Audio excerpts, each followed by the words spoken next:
योगी बाबा, आखिर खेला हो गया ना आपके राज में। हरा दिया ना काजल निषाद को आप सब ने मिलकर। ऐसा मैं नहीं कह रहा हूँ, ऐसा खुद सपा नेत्री काजल निषाद कह रही हैं। जी हाँ, मेयर पद की समाजवादी पार्टी की कद्दावर प्रत्याशी काजल निषाद चुनाव हार गई हैं, या फिर उन्हें हरा दिया गया है जबरन। क्या हुआ है इस वीडियो को देख के आप लोगों को अंदाजा लग जाएगा किस तरह से पुलिस बल का प्रयोग हुआ है उन लोगों पर, उनके समर्थकों पर, उनके पति पर और उनके साथियों पर। किस तरह से पुलिस टूट पड़ी उन्हें दूर हटाने के लिए, भगाने के लिए, या फिर क्या था? ठीक है ना, समझाए मुझे कि क्या धांधली हुई, कैसे कंप्यूटर में ये डाटा बदल जाता है। मैं कैसे मानूं फिर निष्पक्ष चुनाव हुआ? मैं कैसे मानूं कि ये पारदर्शिता हुई है? मैं कैसे मानूं फिर? मुझे पता है।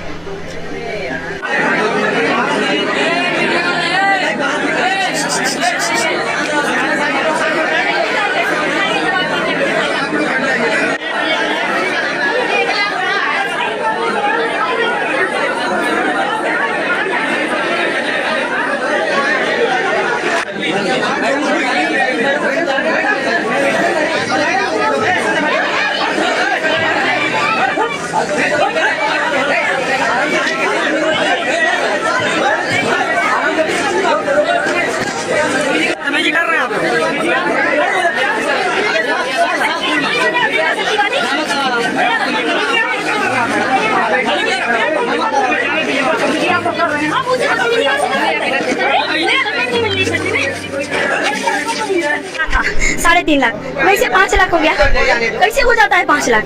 मुझे बताइए ना। क्या था ये, कैसा मांग था? काजल निषाद क्या कह रही थी? रिकाउंटिंग ही तो कह रही थी। रिकाउंटिंग करवाने में बहुत खर्च आ जाता है क्या? बहुत ज्यादा तामझाम हो जाता है क्या? चुनावी ड्यूटी में जो लोग जो ड्यूटी दे रहे हैं अधिकारी गण, उनको ज्यादा मशक्कत हो जाती है क्या? खैर जो भी हो, लेकिन आरोप तो यही है ना काजल का कि मुझे हराया गया है। कैसे वोटों की संख्या बढ़ गई? जहां 3.5 लाख वोट गिरते थे तो 5 लाख वोट कैसे पड़ गए? ये क्वेश्चन तो होगा, ये प्रश्न तो होगा। टोटल वोटों की जो भी मतदान हुए हैं उसकी संख्या एकाएक कैसे बढ़ जाती है, जब ये पहले घोषित किया गया था कि कुल मतदान इतने % हुए हैं। चलिए मान लिया कि ये तो कयास थे, अनुमान लगाए गए थे, सही आंकड़े नहीं थे, तो फिर इसका मतलब क्या हुआ? सही आंकड़े अब कहां से आ गए? ये जो 1 लाख 1.5 लाख वोट संख्या बढ़ गई, ये क्या अतिरिक्त वोट डाल दिया या डलवा दिया गया? क्या था ये गणित समझ नहीं आया। काजल निषाद की जो मांग थी, जो डिमांड थी कि फिर से एक बार काउंटिंग होनी चाहिए और यह चुनाव निरस्त होना चाहिए, फिर से चुनाव कराया जाना चाहिए, इस पर जो प्रशासन था, शासन के लोग मिलकर जिस तरह से जो भी कुछ वहां पर गणित गुड़ा लगाए, वह देखने योग्य था। आप लोग भी देखें और समझें कि क्या ये सही हुआ है और क्या इससे साख गिरती नहीं है शासन सत्ता की। 3.5 लाख, वैसे 5 लाख हो गया। कैसे हो जाता है 5 लाख? मुझे बताइए ना। क्यों नहीं मैं मानूं कि ये निष्पक्ष चुनाव है? कैसे मानूं? मैं मान रही थी, शुरू से मान रही थी। मैंने कहा ठीक है, जो भी निर्णय होगा जनता का ठीक है, लेकिन आखिर में कैसे ये धांधली हो गया? अब मैं कैसे मानूं कि शुरू से जो चल रहा था, शुरू से जो इनकी बढ़त चल रही थी वो सही चल रही थी? मैं कैसे मानूं? मुझे बताएं, मुझे समझाएं। मैं कब से बोल रही हूँ सर को बैठ जाइए, बात करते हैं। बैठना तैयार नहीं हूँ। मेरे हस्बैंड को भी मार के लेके जाएंगे, मुझे धक्का मार के लेके जा रहे हैं जो महिला हमारी जो है पुलिस कर्मियाँ, और मेरे भाई को भी मार रहे हैं। कैसे मानूं मैं, बताइए? मेरे जैसी सक्षम महिला जो लड़ती है, आवाज उठाती है जनता की, उसके साथ ऐसा हो रहा है तो बेचारा गरीब गुरबा तो यूं ही मारा जाता होगा, ठीक ना? तो निषाद समाज पर करारा तमाचा है। मैं समझ गई हूँ कि निषाद समाज जो है वो किसी पद के लिए नहीं बना है, ये सिर्फ वोट देने के लिए बना है, मार खाने के लिए बना है। और इसी तरह हम लोगों के साथ चीटिंग होती है। जब काजल निषाद सबकी आवाज उठाती है तब ये हो सकता है। और पता नहीं कितने प्रत्याशी ऐसे करके चले गए होंगे बेचारे हार मानकर। कैसे मानूं कि निष्पक्ष चुनाव हुआ? मैं चाहती हूँ फिर से चुनाव कराए, फिर से करें, एक रात फिर से मैं बैठने को तैयार हूँ। करें एक बार फिर से ये शुरू करें।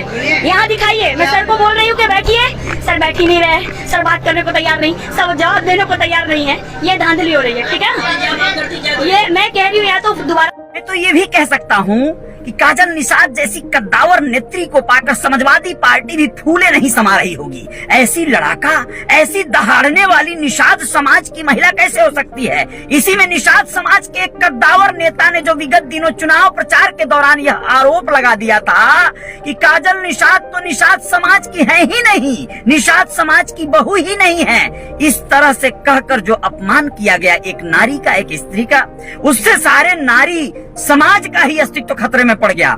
एक बेटी जब ब्याह कर किसी और घर की बहू बन जाती है तो फिर वो उस घर की हो जाती है, उस समाज की जाति की हो जाती है, जिस समाज से, जिस जाति से उसका पति आता है। लेकिन यहाँ पर काजल निषाद को क्या निषाद समाज ने भी नकार दिया?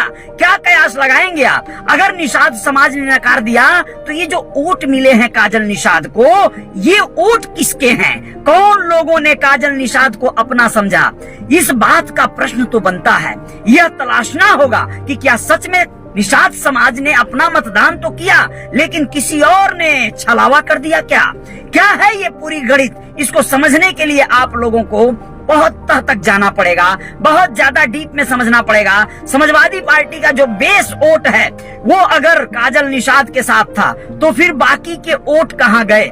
या फिर बाकी के वोट भी मिल गए जिसे वो बार बार अपना कहती थी, तो फिर ये जो वोट बढ़ गए, अतिरिक्त हो गए, जो कि भाजपा प्रत्याशी को मिल गए, वो कहां से आ गए?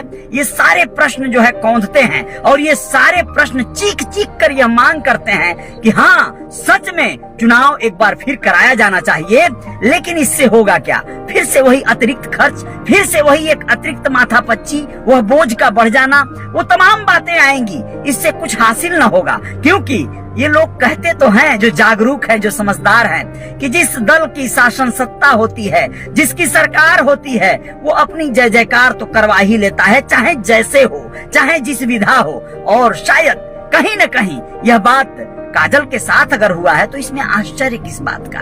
शासन सत्ता में जो लोग हैं वो अपना खेला खेल जाएंगे, चाहे चुनाव एक बार हो, 2 बार हो, 4 बार हो, उससे क्या फर्क पड़ना है? खैर, आप लोग बताइएगा कि क्या होना चाहिए था असल में? क्या सच में काजल निषाद को या समाजवादी पार्टी को अपनी हार स्वीकार कर लेनी है, या फिर रीकाउंटिंग, या फिर रीचुनाव, रीवोटिंग होनी चाहिए? क्या होनी चाहिए थी? आप लोगों को बताना चाहिए, अपने विचार देने चाहिए। बाकी निषाद समाज की एक बड़ी आबादी जिससे बहुत ज्यादा आशान्वित थी काजल निषाद, वह अपना मुंह खोले, कुछ तो बोले। वैसे एक बात काजल निषाद ने कैमरों के सामने कहा, वो बात बिल्कुल ऐसी बातें हैं कि कहीं न कहीं बहुत ठेस पहुंचाती हैं। आप लोगों को क्या लगी? सुनिए, उन्होंने कहा, मैं आत्मदाह करूंगी।